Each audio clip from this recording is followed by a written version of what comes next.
Haleluya. Oh, puji Tuhan. Salam sejahtera dalam kasih Tuhan, sukacita. Kembali kita dalam ibadah kita. Amin. Sedikit batuk-batuk, saudara. Tapi ya tidak mengapa, biar kita tetap fokus. Amin, saudara. Kalau batuk-batuk begini memang risikonya akan ada uhuk-uhuk, saudara. Dan biasanya suaranya makin jelek gitu, saudara ya. Udah jelek makin jelek, saudara ya. Berbahagialah saudara yang satu geng dengan saya gitu, saudara. Puji Tuhan. Ya. Haleluya. Minggu ketiga sekarang, saudara, kita semua pakai batik. Puji Tuhan, walaupun lalu saya sudah pakai batik, saudara. Biarlah saudara ibadah ini menjadi ibadah yang memberkati. Amin, saudara. Mana sesuatu sudah sehat, puji Tuhan. Welcome back. Doa kita terus sehat banyak. Amin, saudara, dan kita semua disehatkan Tuhan. Mari kita perhatikan satu ayat yang kita akan belajar bersama-sama, yaitu dalam Pengkhotbah pasal 9 ayat 4. Pengkhotbah pasal 9 ayat 4. Saudara tahu di mana Pengkhotbah, saudara? Dan jelas sebelum Wahyu lah gitu, saudara ya. Hanya urutannya di mana ya, cari sendiri gitu ya. Ya, Pengkhotbah pasal 9 ayat 4 ada satu bagian yang mungkin agak jarang dibahas gitu, saudara ya. Mungkin biasanya kalau hamba Tuhan khotbah, ayat ini saudara biasa dengar gitu, tapi saya ingin kita mempelajari satu bagian firman Tuhan yang mungkin agak jarang dibahas. Pengkhotbah 9:4, saudara, kita perhatikan bersama-sama. Ya, sudah ketemu, saudara? Pengkhotbah 9 ayat 4, kita perhatikan satu ayat yang cukup jarang dibahas. Cukup cukup ngeri-ngeri sedap untuk dibahas gitu, saudara ya. Pengkhotbah 9:4 kita baca sama-sama aja yuk. Saudara duduk aja nggak apa-apa, tapi hati saudara tetap ke handphone gitu, saudara. Enggak, hati saudara tetap ke Tuhan. Amin, saudara. Pengkhotbah 9:4 dikatakan 2-3. Tetapi siapa yang termasuk orang hidup mempunyai harapan, karena anjing yang hidup lebih baik daripada singa yang mati. Nah, gitu, ngeri kali. Kok gembala bawa anjing gitu, bukan, saudara ya. Ya, saya katakan tadi ayat firman Tuhan itu kita bisa bahas satu persatu, kita bisa perhatikan dan kita bisa sama-sama pelajari. Pengkhotbah, saudara, ditulis oleh siapa, saudara tahu? Salomo. Ya, Raja Salomo. Jadi, saudara, Alkitab kita itu dalam Wahyu itu sudah selesai di tahun, pada saat Rasul Yohanes di Patmos itu kurang lebih tahun 90-95, saudara. Dan dibukukan, saudara, yang anak-anak sekolah minggu, pemuda remaja, guru sekolah minggu yang sudah ke Museum Alkitab, saudara pasti perhatikan prosesnya, saudara. Dan sampai di tahun 100, 200 itu sudah terkumpul, sudah terbukukan, saudara. Ya, walaupun ada agama lain di tahun 600 dia bilang Alkitab nggak benar katanya. Ya, itu urusan dia lah, saudara ya. Tetapi itu sudah terbukukan, itu sudah lengkap. Dan Raja Salomo menulis 3 kitab di Alkitab, yaitu Amsal, Kidung Agung, Pengkhotbah. Amin. Kita mengetahui bahwa Raja Salomo itu adalah orang yang paling pintar sejamannya, orang yang paling kaya sejamannya, bahkan raja yang paling termasyhur sejamannya. Bahkan dalam dunia diciptakan, saudara, tidak ada yang seperti dia sebelum dan sesudah dia. Sekalipun, saudara, banyak ekspedisi. Kalau saudara suka nonton National Geographic, Discovery Channel, banyak tim-tim profesional dunia ingin mencari harta karun dari Raja Salomo. Walaupun di Indonesia banyak orang yang sedang mencari harta karun Soekarno gitu, saudara ya, urusan dia lah ya. Bahkan hamba Tuhan juga ada. Tetapi orang di dunia sedang mencari harta karun Raja Salomo. Mereka menyelam sampai ke dasar laut, mereka bor itu gunung batu, saudara, mereka cari di mana harta karun Soekarno, emas berapa kilo, berapa banyak katanya, saudara. Tetapi saudara, kalau kita perhatikan bahwa kita ingat di saat Allah berbicara kepada Salomo muda di Gibea, Tuhan katakan, sebelum kau dilantik jadi raja, apa yang kau mau? Salomo katakan, Tuhan beri aku hikmat. Amin. Dan hikmat yang Tuhan berikan itu membuat Salomo kaya. Hikmat yang Tuhan berikan membuat Salomo termasyur. Hikmat yang Tuhan berikan kepada Salomo membuat dia menjadi raja yang begitu dikagumi oleh banyak orang. Dan hikmat itu, saudara, sudah ditulis dalam Amsal, Kidung Agung, dan Pengkhotbah. Amin. Jadi harta itu orang tidak perlu cari lagi kemana-mana, karena harta itu sudah dalam bentuk tulisan, yaitu Amsal, Kidung Agung, dan Pengkhotbah. Saudara kalau mau memulai bisnis, kalau saudara memulai hidup benar, kalau saudara mau memulai segala sesuatu atau memulai ulang, saudara pelajari kitab Amsal. Kalau saudara ingin rumah tangga saudara harmonis, saudara coba baca Kidung Agung. Ada yang pernah memuji istrinya di sini, saudara? Ada istri yang pernah memuji suaminya, saudara baca Kidung Agung. Walaupun itu gambaran dari Kristus dan gereja, tetapi itu rahasia, itu harta yang Salomo tuliskan bagi engkau dan saya. Kalau saudara ingin evaluasi, saudara mungkin sudah orang tua, saudara ingin evaluasi tentang kehidupan, saudara baca Pengkhotbah. Jadi tulisan Salomo itu menjadi harta karun yang kita bisa terima, pelajari, dan praktekkan dalam hidup kita. Kalau saudara menguasai kitab Amsal, saudara akan bersikap begitu baik dalam kehidupan ini, saudara. Saudara akan tahu bagaimana bahkan rahasia kekayaan, motivasi, sumber motivasi yang dipakai banyak agama-agama dan motivator itu bersumber dari kitab Amsal. Jadi Alkitab sudah jelas tertulis lengkap dalam 1500 tahun rentetan perjalanan prosesnya. Dan penulisnya pun bukan orang sembarangan. Saudara tahu Musa adalah akademisi di Mesir, saudara. Daniel akademisi di Babel. Bahkan Rasul Lukas adalah seorang dokter, saudara, seorang akademisi. Apalagi Rasul Paulus, seorang guru besar, saudara. Dan semua ditulis oleh akademisi yang begitu lengkap oleh hikmat roh. Kalau saudara ingin tahu kitab sejarah, saudara baca kitab Pentateuch, Kejadian, Keluaran, Imamat, Bilangan, Ulangan. Kalau saudara ingin menyanyi, memuji Tuhan, bermazmur dengan ucapan syukur, saudara baca kitab Mazmur. Kalau saudara ingin bijaksana dan kaya, saudara baca kitab Amsal tadi. Kalau saudara ingin bicara tentang nubuatan, saudara bisa baca Daniel, Yeremia, Yehezkiel. Kalau saudara ingin baca tentang pengkhianatan, saudara baca kitab Hosea. Kalau saudara ingin bicara tentang bagaimana umat yang suka ngelawan Tuhan, saudara baca kitab Maleakhi. Saudara ingin tahu kisah Yesus, saudara kitab Injil. Penginjilan, saudara baca kitab Injil Yohanes.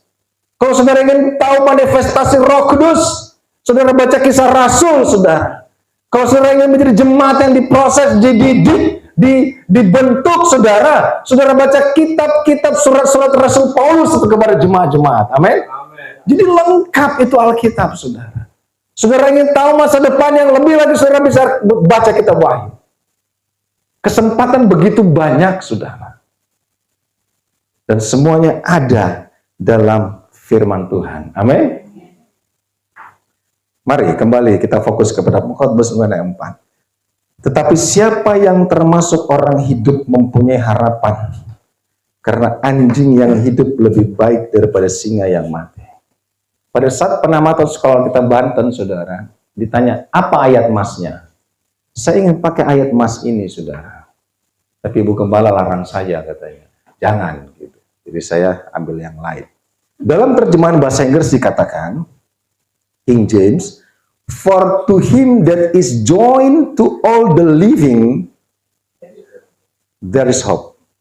Join the living, artinya orang dikasih pilihan mau bergabung sama orang hidup atau bergabung sama orang mati. Ya, saya dipanggil Om Stephen yang kemarin minggu lalu khotbah, pada saat tahun lalu dia ulang tahun ke-50. Saya katakan, loh, saya belum 50, kenapa saya disuruh khotbah di hadapan hamba Tuhan yang ulang tahun 50, kan gitu, saudara. Saya katakan, carilah Tuhan maka engkau akan hidup. Amin. Amin. Banyak orang berkeluarga bukan cari hidup, cari mati, saudara. Saya katakan di situ. Buktinya apa? Kenapa banyak orang berkeluarga pengen cari mati? Pertama, dia nggak ibadah. Itu cari mati. Saudara nggak ibadah, saudara, saya mau katakan, saudara, nanti kita bahas lebih dalam. Apalagi suami yang godain orang, itu cari mati, saudara. Cari mati nggak sih? Cari mati, saudara. Pasti. Ya bosan hidup kan gitu, saudara. Itu cari mati, saudara. Tapi awalnya coba-coba kan gitu, saudara. Dia respon gak sih gitu. Atau gue masih laku gak sih gitu, saudara. Itu cari mati, saudara. Makanya dikata for to him that is join all the living, mereka yang ingin masuk dalam kumpulan orang hidup. Berarti, saudara, orang hidup pun bisa mati. Pada saat Tuhan panggil almarhum suami dari Siska, saudara, yang dulu saya sampaikan, saya juga kenal, saya sampaikan, saudara, bahwa ada dua tipe orang, saya katakan. Mati jasmani dan mati rohani. Orang hanya sedih di saat suaminya mati jasmani, mati jasmani. Tapi orang nggak peduli saat suaminya mati rohani, saudara. Kita hanya fokus kepada jasmani. Sakit dia, itu sakit jasmani. Orang nggak pernah sedih kalau dia tahu istrinya, suaminya, anaknya sakit rohani, saudara. Nggak suka ibadah, pengennya naik gunung, saudara. Di sini nggak ada, boy. Ada yang ngaku, saudara. Makanya saya katakan kaki itu dipakai ibadah, bukan dipakai naik gunung. Udah mati orang naik gunung, saya bilang. Keras, saudara, tapi itulah saya, saudara. Dan Alkitab banyak juga bicara tentang manusia sebagai makhluk ciptaan Tuhan disuruh belajar kepada hewan. Aneh gak sih? Harusnya hewan itu dididik oleh manusia, kan gitu ya? Dulu ada jemaat waktu di rumah, masih di gereja, masih di rumah itu, saudara, dia pelatih anjing, saudara. Wah, itu luar biasa. Itu memang kita harus melatih anjing. Bukan anjing yang melatih kita, saudara. Gitu ya. Contoh. Mari kita lihat. Contoh orang yang, ayat Alkitab yang menyuruh kita belajar kepada, contoh satu aja, kepada binatang. Kita perhatikan dalam Amsal 6 ayat 6 sampai 8. Amsal 6 ayat 6 sampai 8. Ya, tadi saya katakan bahwa saudara mau kaya, saudara mau punya mindset yang luas, saudara kuasai Amsal. Bukan saudara kuasai saudara jurus kungfu, bukan, saudara. Ya, boleh sah-sah saja, saudara. Amsal 6 ayat 6 sampai 8. Hai pemalas, pergilah kepada semut, perhatikanlah lakunya dan jadilah bijak. Biarpun tidak ada pemimpinnya, pengaturnya atau penguasanya, ia menyediakan rotinya di musim panas dan mengumpulkan makanannya pada waktu panen. Nah, gitu, saudara, ya. Suruh belajar sama semut. Perhatikan semut. Walaupun gak ada pemimpinnya, gitu, saudara. Pengaturnya atau penguasanya yang menyediakan roti di musim panas dan mengumpulkan makanan pada waktu panen. Jadi kadang manusia, Tuhan bilang, Tuhan, apa yang harus saya lakukan, gitu, saudara. Saudara katakan, lu udah punya semuanya, dikasih sempurna. Ya kalau gitu lu belajar sama semut dah. Lu lihat semut tuh, perhatiin, lu duduk, lu liatin semut. Bagaimana mereka bekerja sekalipun gak ada bosnya, gak ada pemimpinnya. Mereka nggak bingung, nggak kalang kabut, nggak berantem, nggak gigit-gigitan, saudara. Malah kalau semut itu bertemu selalu sungkem, saudara. Betul ya, sungkem dulu. Jadi ada semut yang melawan arus itu sungkem semua, saudara. Semua dizalami, saudara. Ramah sekali, saudara. Dan semut tipe pekerja keras. Dia nggak peduli musuhmu dia mau apapun, saudara, dia lawan, dia ambil itu makanan. Dia tipe pekerja keras, saudara. Kembali kita ke atas. Jangan terlalu banyak ngomongin semut, saudara. Topiknya adalah tetapi siapa yang termasuk orang hidup? Those who wants to join the living. Orang yang ingin bergabung kepada korps orang hidup. Dikatakan mempunyai harapan karena anjing yang hidup lebih baik daripada singa yang mati. Sebuah metafora gambaran disampaikan oleh pengkhotbah bahwa anjing yang hidup lebih baik daripada singa yang mati. Bahwa saudara, menurut kitab pengkhotbah ini, bahwa sebenarnya ujungnya kita semua mati. Tetapi saudara, sampai kepada ujungnya itu, bagaimana kita bisa berguna di hadapan orang lain, terlebih di hadapan Tuhan. Bagaimana kita bisa bergerak, bagaimana kita bisa menghargai hidup. Bagaimana kita bisa menghargai waktu, bagaimana kita bisa melihat potensi, kapasitas, kemampuan kita. Bagaimana kita bisa menggunakan jati diri kita, saudara. Memanfaatkan sesuatu dan fokus kepada tujuan. Fokus kepada visi. Amsal begini katakan, negara tanpa visi kocar kacir, rakyatnya kocar kacir. Tuhan mau, saudara, bahwa kehidupan kita yang walaupun ujungnya adalah kematian, tetapi Tuhan mau bagaimana kita menghargai waktu, menghormati kapasitas yang Tuhan berikan kepada kita. Kita bergerak dan memiliki visi, supaya jangan didapati kita menjadi singa yang mati.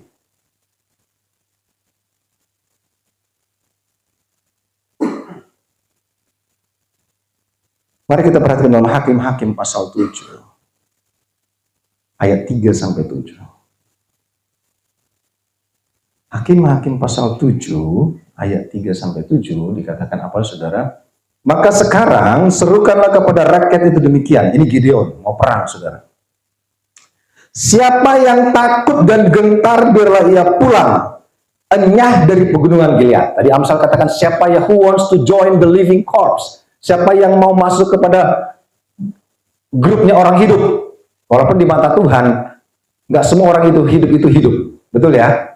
Karena kita sudah bicara tadi, mati rohani dan mati jasmani. Berarti di mata Tuhan ada orang hidup tapi mati. Nggak semua yang bernafas itu di mata Tuhan hidup. Makanya Tuhan katakan, kalau orang nggak mau nyanyi, ntar gue bikin batu nyanyi. Karena bagi Tuhan nggak ada gunanya orang hidup tapi nggak nyanyi, memuji Tuhan. Itu kacamata Tuhan. Dan dikatakan apa? Ini mau perang nih, Gideon mau perang. Maka sekarang serukanlah kepada rakyat itu demikian. Siapa yang takut dan gentar, biarlah ia pulang. Enyah dari pegunungan Gilead. Ini bahasa kasar, saudara.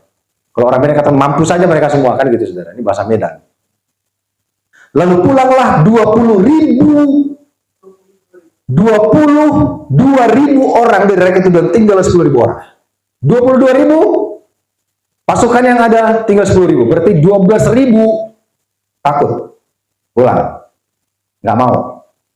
Dan tinggal 10.000. Dari 10.000 ini, saudara, tetapi Tuhan berfirman kepada Gideon, masih terlalu banyak rakyat, suruhlah mereka turun minum air, maka aku akan menyaring mereka bagimu di sana. Siapa yang kufirmankan kepadamu, inilah orang yang akan pergi bersama-sama dengan engkau. Dialah yang akan pergi bersama-sama dengan engkau. Tetapi barang siapa yang kufirmankan kepadamu, inilah orang yang tidak akan pergi bersama-sama dengan engkau. Dialah yang tidak akan pergi. Lalu Gideon menyuruh rakyat itu turun minum air. Dan berfirmanlah Tuhan kepadanya, barang siapa yang menghirup air dengan lidahnya seperti anjing menjilat, haruslah kau kumpulkan tersendiri. Demikian juga semua orang yang berlutut untuk minum. Jumlah orang yang menghirup dengan membawa tangannya ke mulutnya ada 300 orang. Tetapi yang lain dari rakyat itu semuanya berlutut minum air. Lihat. Lalu berfirmanlah Tuhan kepada Gideon, dengan ke-300 orang yang menghirup itu, dalam tanda kutip seperti anjing menjilat, akan kuselamatkan kamu. Aku akan menyerahkan orang Midian ke dalam tanganmu. Tetapi yang lain dari rakyat itu semuanya boleh pergi masing-masing ke tempat kediamannya. 22.000 kepada 10.000 dan kepada 300 orang. Bicara tentang patriotisme. Amin. Bicara tentang daya juang. Bicara tentang struggling. Patriotism. Orang-orang yang punya jiwa patriot. Tuhan pilih lewat caranya minum air, saudara. Dia yang seperti itu. Dengan mereka 300 orang aku akan selamatkan bangsa ini, mengalahkan bahkan ratusan ribu musuh. Bicara tentang anjing yang hidup adalah patriotisme. Bicara tentang pantang mundur. Bicara tentang berani maju. Tidak takut apapun tantangannya, saudara. Dan orang yang mundur itu, mereka pulang. Tetapi saya mau katakan, ada catatan mengatakan mereka yang mundur itu, di jalan mereka mati. Karena raja ada di gunung sedang berperang. Mereka mundur tengah jalan, mereka dibunuh. Makanya saudara, mereka yang join the living, mereka yang mau ikut korps yang hidup, mereka seperti anjing yang hidup. Amin, saudara. Mereka bergerak, mereka punya visi, mereka punya target, mereka punya jiwa patriotisme, pantang mundur. Mereka tetap maju, saudara. Sekalipun tantangan berat di hadapan mereka.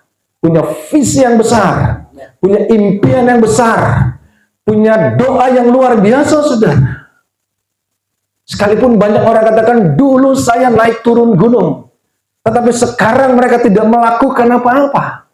Mereka punya kapasitas, mereka punya duit, punya kemampuan. Tetapi di saat durung-durung, saudara, mereka diam saja. Di saat ada kebutuhan Natal, mereka diam saja.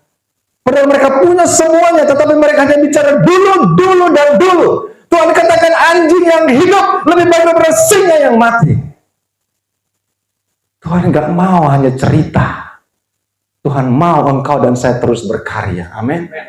Tuhan mau engkau dan saya terus bergerak. Terus bergerak sampai Tuhan cabut napasmu dan saya. Karena istirahat itu bukan di bumi. Saya waktunya istirahat, tidak, saudara. Istirahat itu bukan di bumi. Istirahat itu di sorga. Amin, saudara. Makanya kalau ada jemaat disuruh berdoa judo, saudara, nggak datang, itu aneh. Itu sekarang mereka sudah kuat, saudara. Capek. Mau istirahatlah. Saudara, istirahat di sorga, bukan di sini. Saudara harus memberikan hidupmu, saudara. Dengan ke-300 orang yang minum air menjilat seperti anjing itu. Aku akan selamatkan bangsa itu. Amin, saudara. Ada patriotisme. Berani mati, saudara, apapun yang dihadapi. Ada tantangankah? Ada pergumulankah? Mereka maju, mereka join di korps orang hidup. Karena sekali lagi, yang 12.000 orang itu, saudara, yang mundur itu, ujungnya mereka mati di jalan. Dan tadi dikatakan bahwa belajar kepada semut, sekalipun gak ada pemimpinnya, mereka berinisiatif. Mereka punya inisiatif, saudara. Gue kalau nggak diajak, ya nggak mau lah. Biarin aja tunggu gue diajak, gitu, saudara. Di sini nggak ada, saudara. Di Adulam ada, saudara. Kan banyak orang begitu. Gue kalau nggak di WA, ya nggak usah lah. Gue nggak ikut-ikut aja, biarin aja. Semut punya inisiatif, saudara. Dan semut bersalaturahmi.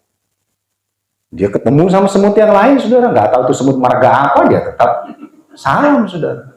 Dia mau Ambon, dia mau Batak itu semut, mau Cina, dia tetap salam, saudara. Amin. Haleluya. Dan dia tetap bekerja, dia punya jiwa pekerja, saudara. Punya jiwa patriotisme.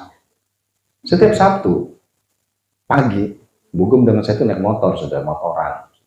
Wow. Satmori ceritanya, saudara, ya. Tetapi kami punya visi, setiap kami naik motor, kami harus menjumpai orang dan kami doakan. Amin. Jadi tujuannya jelas. Kami naik motor, saudara. Kemarin kami ke Gunung Sindur, saudara. Tahu di mana Gunung Sindur? Bogor sana saya, gitu, saudara.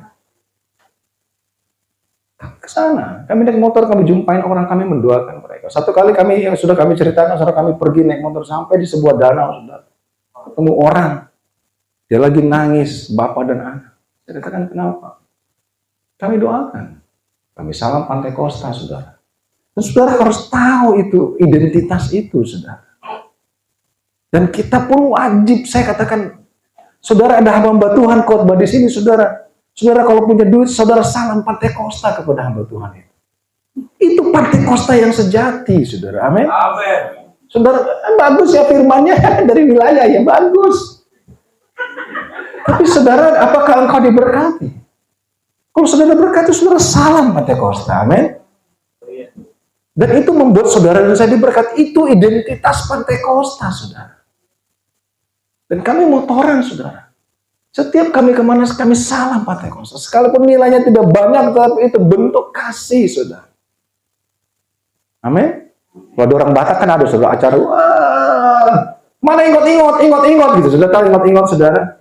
Dalamnya goceng, saudara. Supaya kita ingat, kita datang ke pestanya dia. Jadi untuk mengingatkan kita datang ke pestanya dia, goceng, saudara. Supaya jangan lupa. Buat apa goceng itu? Saudara beli Panadol, saudara minum. Saudara jangan lupa itu pesta, saudara. Amin. Tuh. Udah, saudara. Oke, lanjut, saudara. Bahwa ada jiwa patriotisme. Mau badai, apapun, saudara. Inisiatif. Gak perlu harus diajak-ajak, gak perlu harus, saudara, didorong-dorong lagi, saudara. Dan Tuhan mencari orang seperti itu. Singa mati itu hanya ada di kebun binatang, sudah jadi tontonan. Yuk kita mengunjungi ya senior kita yang di sana, nanti kita kunjungi mereka. Kenapa? Karena itu seperti singa yang sudah ada di kebun binatang, yang hanya bisa dikunjungi. Tapi sudah tidak bisa melakukan apa-apa. Sudah tidak bisa berburu, saudara. Tidak bisa berburu. Hanya duduk, menguap. Saudara nonton National Geographic mungkin, saudara, sifat singa itu. Duduk kayak, nguap, habis itu lihat kanan kiri, ada yang bawain makanan buat dia, saudara. Nggak bisa berburu, dan nggak mau berburu. Nggak mau dia. Dia cuma pengen dihormati, dihargai. Datanglah kalian. Gitu. Lanjut. Injil Matius pasal 15 ayat 21 sampai 27. Kita perhatikan lagi, saudara. Injil Matius pasal 15 ayat 21 sampai 27. Lalu Yesus pergi dari situ dan menyingkir ke daerah Tirus dan Sidon. Maka datanglah seorang perempuan Kanaan dari daerah itu dan berseru, "Kasihanilah aku ya Tuhan, anak Daud. Karena anakku perempuan kerasukan setan dan sangat menderita." Tetapi Yesus sama sekali tidak menjawabnya. Lalu murid-muridnya datang dan meminta kepadanya, "Suruhlah ia pergi, ia mengikuti kita," dengan berteriak-teriak. Ini murid-murid, saudara. Mereka nggak bisa baca bahwa sifat Yesus melayani. Amin. Come to serve.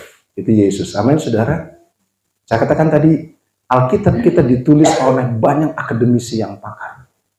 Rasul Lukas menulis dalam Kisah Rasul bahwa kepada Theophilus yang terhormat, setelah aku meneliti dengan seksama dan aku bukukan dengan rapi, aku mau katakan bahwa apa yang kamu dengar tentang Yesus Mesias itu semuanya benar. Amin, saudara.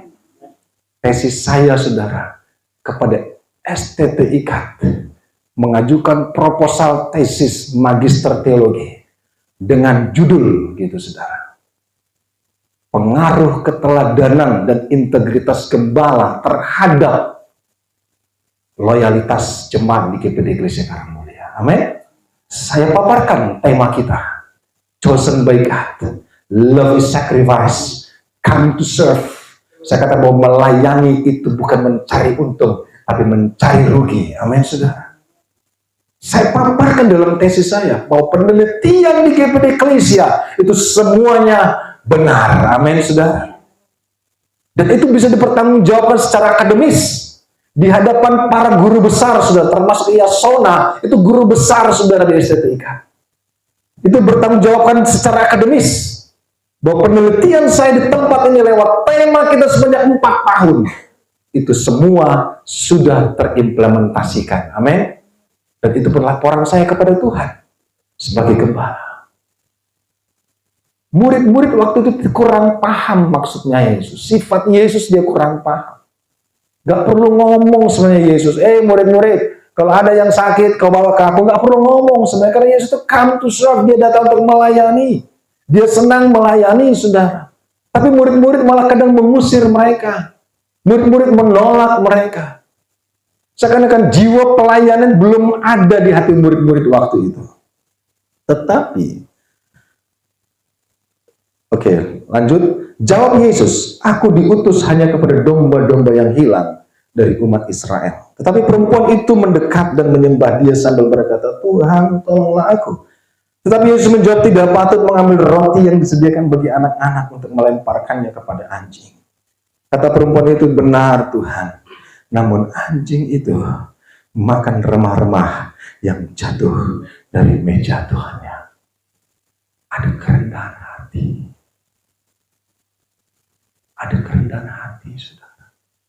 Kerendahan hati tidak ditemukan pada singa yang mati. Kerendahan hati tidak ditemukan pada singa, saudara. Dia katakan bahwa apa benar Tuhan. Tidak patut mengambil roti yang disediakan bagi anak-anak dan melemparkannya kepada anjing. Kata perempuan itu, benar Tuhan, namun anjing itu, I am the dog. Kata perempuan itu, I am the dog. Sayalah anjing itu Tuhan. Demi anakku, I am the dog. Sayalah anjing itu. Dan anjing itu makan dari remah-remah yang jatuh dari meja Tuhan. Saudara, ada kerendahan hati yang begitu mendalam. Orang kalau anaknya mau ditolong, saudara, orang kalau pengen ditolong, kadang seakan-akan menuntut. Seakan-akan mengejar itu haknya ditolong. Tetapi saudara, I am the dog. Sayalah anjing itu yang hanya memakan dari remah-remah yang jatuh dari meja Tuhan. Sebuah bentuk kerendahan hati karena dia butuh pertolongan Tuhan untuk keluarganya dan seisi rumahnya. Dan saudara mau katakan anjing, apapun yang diberikan kepada dia, dia akan terima. Selama itu dari Tuhannya. Whatever, apapun saudara. Saudara mau lempar ceker ayam, dimakan sama dia. Saudara mau lempar apapun, dimakan sama dia. Mana pernah anjing bilang, ceker ayamnya enggak lah, ayam lah. Gitu, enggak ada saudara. Bentuk ingin menemukan pertolongan Tuhan, lawatan Tuhan, ada kerendahan hati di sana. Sekalipun Tuhan analogikan dengan jelas, saudara. Tuhan metaforakan dengan jelas, nggak mungkin, nggak baik. Saya diutus untuk orang-orang Israel saja. Nggak baik, saudara. Tapi perempuan itu katakan, I am the dog that ate the debris that came down, fell down from your table. Semua yang jatuh dari meja Tuhan itu berharga bagiku. Semua yang datang dari Tuhan itu berharga. Semua yang datang dari Tuhan itu menghidupkan aku, menyembuhkan aku. Bukan hanya patriotisme, tapi ada kerendahan hati di sana dalam perempuan itu. Saudara, ini yang Tuhan mau temukan bagi umat Tuhan di zaman sekarang. Tuhan gak senang dengan orang seperti. Makanya saya katakan di Banten kadang saudara. Ada banyak kematian rohani. Banyak pelayan Tuhan, hamba Tuhan sudah tidak punya visi lagi. Mereka seperti singa yang dihormati di kebun binatang, saudara. Difoto, selfie sama singa di kebun binatang, saudara. Dipersembahkan makanan ke mereka. Ini makan suhu kan gitu, saudara. Tapi mereka sudah tidak punya daya juang. Mereka sudah tidak mau berburu lagi. Mereka tidak mau fight lagi. Dan di mata Tuhan, it worth nothing. Bukan langkah awal yang menentukan, tetapi langkah akhir. Makanya kata Tuhan kepada jemaat di Galatia bahwa engkau bodoh. Engkau memulai dengan roh, tapi engkau mengakhiri dengan daging. Memulai pelayanan dengan roh yang berapi-api, saudara. Tetapi at the end, saudara, mereka ribut di pengadilan. Sementara polisi yang menyidang mereka, saudara, bukan dari agama kita. Polisi yang menyidang mereka, saudara. Dan hakim yang memutuskan keputusan itu memang orang Kristen. Oh, pas sekali lah orang Kristen. Tetapi hakim itu, saudara, apakah dia orang benar? Apakah dia bukan orang hakim yang terima suap? Apakah dia bukan hakim yang pemabok, korupsi, tapi menyidang? Makanya saya sampaikan dalam podcast kita, saudara, bagaimana kita harus memulai dengan roh, dan kita pun berjalan dengan roh, dan ujungnya kita pun mengakhiri dengan roh. Amin, saudara. Jangan ngomong dulu berapi-api, tapi api itu sudah padam.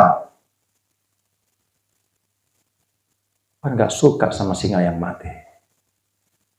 Tuhan lebih suka sama anjing yang hidup. Amin, saudara.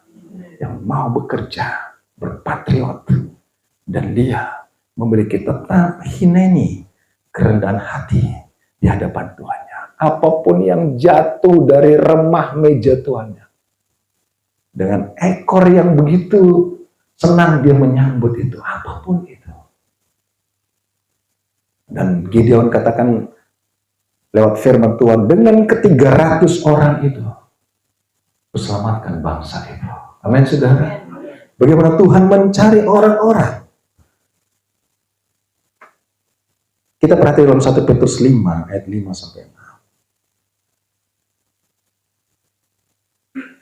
1 Petrus 5 ayat 5 sampai 6 dikatakan apa? Demikian jugalah kamu, hai orang-orang muda. Tunduklah kepada orang-orang yang tua. Dan kamu semua rendahkanlah dirimu seorang terhadap yang lain.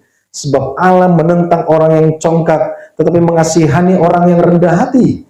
Karena itu rendahkanlah dirimu di bawah tangan Tuhan yang kuat, supaya kamu ditinggikannya pada waktunya. Segala bentuk kecongkakan Tuhan gak suka. Tuhan mau kita direndahkan dirimu di bawah tangan Tuhan yang kuat. Saudara kadang gak gampang merendahkan diri, saudara. Karena itu akan mengikis ego kita, mengikis sifat natural kita. Emang gue dari dulu udah begini, opung gue juga begini, gue begini gitu, saudara. Tetapi Petrus katakan, karena engkau sudah ditebus, bukan dengan barang yang fana, tapi dengan darah yang mahal yang tidak bercacat, dari cara hidupmu yang sia-sia, yang kau warisi dari nenek moyang. Jadi ada cara hidup yang sia-sia, metode yang sia-sia, mindset yang sia-sia, yang diwarisi dari nenek moyang. Tuhan kata, aku sudah menebus engkau, bukan lagi darah nenek moyangmu yang mengalir, tapi darah Yesus yang mengalir dalam hidupmu. Amin. Makanya kita perjamuan Asayang itu satu darah dengan Tuhan. Dan kita tebus dengan darah Yesus. Kita bukan ditebus dengan darah hewan, sehingga kita makan darah hewan juga.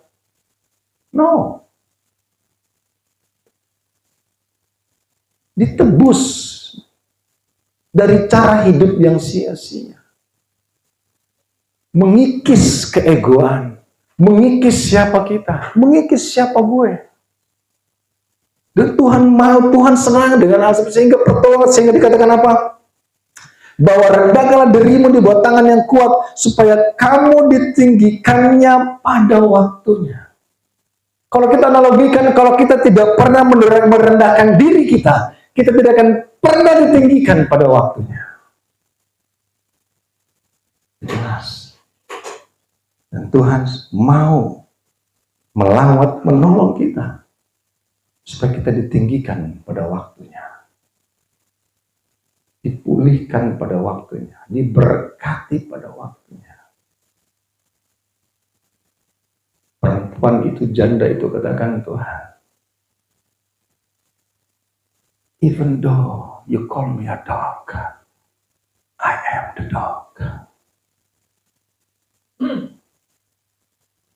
Dan begitu rendahnya dia di hadapan Sang Mesias. Dan lawatan Tuhan, kesembuhan terjadi. Pertolongan Tuhan terjadi. Karena dia mau visi itu tetap tertanam dalam hidupnya. Saya ingin melakukan ini kepada Tuhan.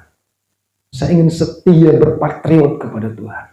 Saya ingin merendahkan diri saya di hadapan Tuhan. Saudara, kita perhatikan dalam Kolose sebagai ayat terakhir, saudara. Kolose pasal 3 ayat 5 sampai 8. Kolose pasal 3 5 sampai 8 dikatakan apa? Karena itu matikanlah dalam dirimu segala sesuatu yang duniawi, yaitu percabulan, kenajisan, hawa nafsu, nafsu jahat, dan juga keserakahan yang sama dengan penyembahan berhala. Semuanya itu mendatangkan murka Allah atas orang-orang durhaka. Dahulu kamu juga melakukan hal-hal itu ketika kamu hidup dalamnya, tetapi sekarang buanglah semuanya itu, yaitu marah, geram, kejahatan, fitnah, dan kata-kata kotor yang keluar dari mulutmu. Diawali dengan kata apa? Karena itu matikanlah dalam dirimu. Saudara, tidak dikatakan kurangi sifat jahatmu, kan gitu kadang saudara ya. Kalau apa namanya kita konseling orang, kurangilah sifat jahatnya dari 20 jadi 19 gitu, saudara. Tetap banyak. Ada urusan sih, dulu saya memang sifat jelek saya ada 30. Tapi sekarang sudah 5 tahun ini saya bertobat. Puji Tuhan, coba 29 sekarang. Tuhan katakan apa? Tuhan katakan kurangin? Matikan. Switch off. Matikan sifat itu. Kalau mau dipulihkan, kalau mau ditolong, mau diberkati, kalau mau diangkat pada waktunya, matikan. Amin, saudara. Matikan artinya zero, no more. Bukan dikurangi. Ya, kita sebagai jemaat ya, kalau berjemaat 10 tahun ya kita mulailah dikikis, sedikit-sedikit lah. Ya, nanti sebelum mati ya baru hilang semua lah sifat itu. Berkatakan, nah, matikan. Amen. Segala sesuatu itu, matikan. Untuk kita mendapatkan perkenanan Tuhan. Saudara, dalam kehidupan rumah tangga, suami istri, kadang orang masih pertahankan sifat aslinya. Betul ya? Masih pertahankan. Sensitif, ngambek. Contoh saudara, di sini gak ada. Contoh. Sensitif, ngambek, marah, ngambek bisa 3 hari gitu saudara. Ada yang ngambek 3 bulan mungkin saudara, saya nggak tahu. Pertanyaannya begini, apa? Saya mau jujur aja, coba tanya. Saya bertanya begini, kalau ada seorang istri atau seorang ibu ngambek ke suaminya 1 hari deh, atau 2 hari atau 3 hari, apa yang dia dapat? Coba, apa yang dia dapat? Apa yang dia dapat? Saya mau tahu. Apakah medali dari RT? Itu saudara, dapat nggak? Atau mendapatkan bansos dari gubernur? Apa yang dia dapat?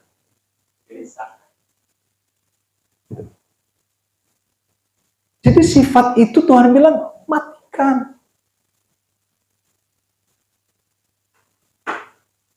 Kalau seandainya suami istri ini, yang minta maaf, walaupun mungkin jarang, istri duluan, pernah? Sering ya? Bagus. Makanya sekarang nggak ada di sini, di sana kan? Ada harga diri. Ada gengsi yang kadang masih dipertahankan. Ngapain gue minta maaf duluan? Tunggu aja dia pulang. Saudara, saya ingin kita memiliki sifat yang jelas. Tuhan katakan, matikan. Amin, saudara.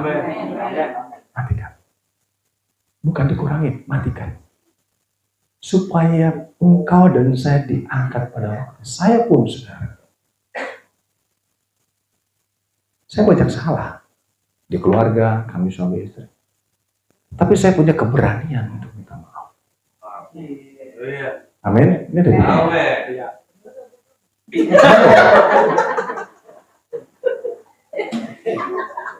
Saudara, memang seakan-akan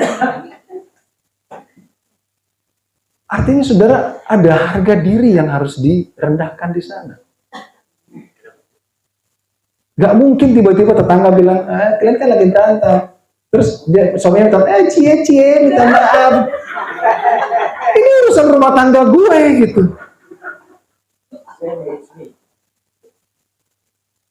Jadi saudara, dalam konseling pernikahan, ini ada Bung Dede sedang konseling saudara. Saya katakan, bisa nggak minta maaf sekalipun nggak salah? Bisa. Harus bisa. Nggak harus kita salah baru minta maaf. Benar pun kita boleh minta maaf. Sehingga saudara, sifat kita bahkan saudara, sampai serendah-rendahnya Yesus. Kan jadi aneh saudara. Coba ada pendeta ngomong begitu. Kan bisa diborgol tuh pendeta. Nggak mungkin lah kita melayani jemaat luar sana. Kan masa kita layani anjing? Kalau dibahasakan begitu enak gak negaranya saudara? Tetapi saudara, Yesus mengatakan itu kepada perempuan itu. Dan perempuan itu dengan segala kerendahan hatinya. Dia mematikan egonya. Sekalipun dia bukan bagian dari Israel. Sekalipun dia bukanlah Ibrani. Dia bukan Yahudi. Yesus Allah bagi Yahudi, bagi Israel. Tapi dia datang minta tolong kepada Allah bangsa lain. Sekalipun dia punya ilah-ilah ribuan dan ratusan. Sehina itu demi pertolongan Tuhan. Amin. Demi pemulihan Allah. Makanya kalau saya katakan matikan dalam dirimu segala sesuatu. Sifat-sifat duniawi itu. Tak perlu tunggu waktu untuk kita berkonsiliasi di rumah tangga. Gak mungkin, gak perlu butuh waktu kita berkonsiliasi satu dengan yang lain. Segera selesaikan, segera minta maaf, segera kita pulih. Amin, saudara. Kita nggak dapat medali juga dari PGA, saudara. Yang kita kejar adalah medali dari Tuhan. Amin. Penghargaan, penghormatan dari Tuhan. Gak perlu kita ngejar penghormatan, penghargaan dari manusia. Siapapun itu. Kita mencari penghormatan, penghargaan dari Tuhan. Dan kau dan saya kalau kita kembali kepada ke atas dikatakan. Tetapi siapa yang termasuk orang hidup? Gak semua orang hidup itu hidup di mata Tuhan. Mempunyai harapan. Karena anjing yang hidup lebih baik daripada singa yang mati. Visi, jiwa patriot, kerendahan hati, kesetiaan, loyalitas.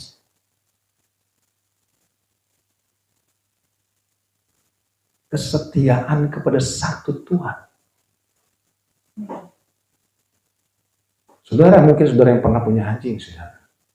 Pernah nggak anjing nenangga gitu sampai lama-lama gitu? dia punya 2 tuan, saya nggak tahu. Tapi biasanya orang lain itu kasih makan, ada yang benar, ada yang kasih racun, betul ya? Jadi kalau orang yang tidak setia kepada satu Tuhan, dia makan dari satu Tuhan yang benar, dia keluar, itu racun. Dan racun itu dia bawa ke Tuhan aslinya. Tapi Om, di sana khotbahnya nggak kayak Om, sana enak didengarnya. Dia makan racun di luar, dia bawa ke tempat Tuhannya. Saudara, ada loyalitas, ada kesetiaan, ada kerendahan hati, ada patriotisme di sana. Apapun yang jatuh dari meja Tuhannya akan dimakan dengan sukacita. Amin. Karena itu kesembuhan dan kesehatan dan pemulihan. Kita bangkit berdiri, saudara.